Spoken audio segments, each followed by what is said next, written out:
What is going on, everybody? So I'm back to do another recommendation from TikTok, and Victoria recommended that I check out the film Thirst from Park Chan-wook.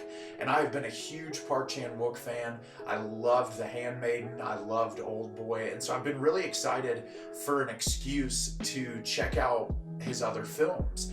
And the film that Victoria recommended is Thirst, and I was so excited to see what Park Chan-wook would do with this concept of vampires, and I was not disappointed. Thirst is directed by Park Chan-wook. Sang-hyun, a respected priest, volunteers for an experimental procedure that may lead to a cure for a deadly virus. He gets infected and dies, but a blood transfusion of unknown origin brings him back to life as a vampire. Now Sang is torn between faith and bloodlust and has a newfound desire for Tae-ju, the wife of his childhood friend. So, being that this is a Park Chan-wook film, I knew that it wasn't going to be standard in any way when it comes to the idea of making a vampire movie.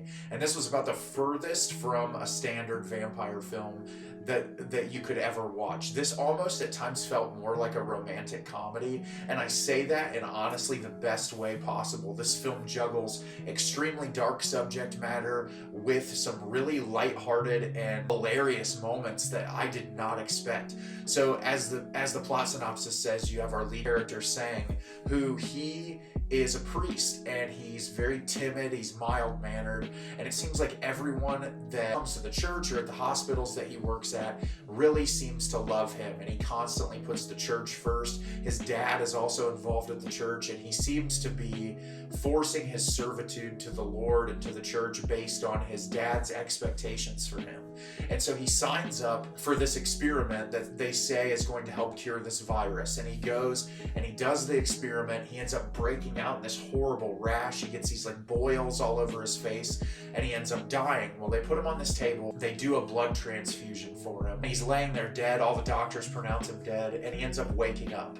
And when he gets up, he starts getting a thirst for blood, and he also realizes he can't be in the sun because his skin starts burning, and it's just a really interesting transformation into that. Well, at the same time, he's called to the church to visit this family of a childhood friend, and him and his wife are there, and he starts to take an interest in his childhood friend's wife, Tae-ju, who is in this situation where her husband is kind of an asshole. He really doesn't pay a lot of attention to her. He just kind of uses her to do his bidding, essentially. She works in this dress shop, and you can tell that she really can't stand her life, and so the two begin to fall in love, where our lead character is really reluctant at first to do that because it's against everything that he knows of the church, and it puts him to a ton of really fascinating questions that this movie puts forward. So what I loved about this movie is that nothing about it is stereotypical to the vampire genre.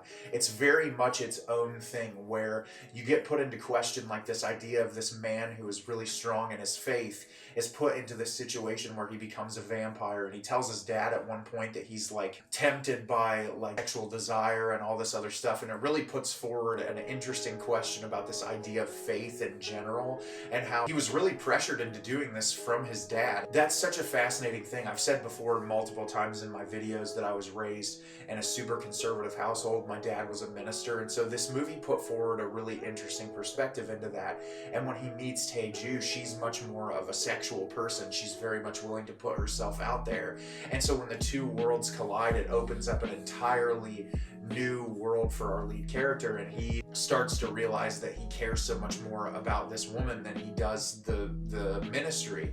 And what's interesting is the direction that this film goes, and I don't want to get into too much detail into what happens in the third act, but it just kind of blows up in this really extreme way that I found so fascinating. And like I said, there's a lot of scenes in this film that are absolutely hilarious. There are some scenes in this film that are downright disturbing, and I think Park Chan-wook throughout his entire career has been able to do that. I look at a film like The Handmaiden, which is very dark subject matter, but he still manages to juggle comedy in there. Even Old Boy, which has probably the most sadistic twist of of any film I've ever watched. He somehow manages that comedic levity to show up in this, and this really is just a beautiful, funny movie that I really loved every second of. It's really over the top. There's some amazing sequences where the effects of him being a vampire, being able to jump up, hop from building to building. At one point at the beginning, very early on, he tries to kill himself because he thinks he's going to be this horrible monster, and the sequence is really hysterical. Like, there's just so many amazing moments in this,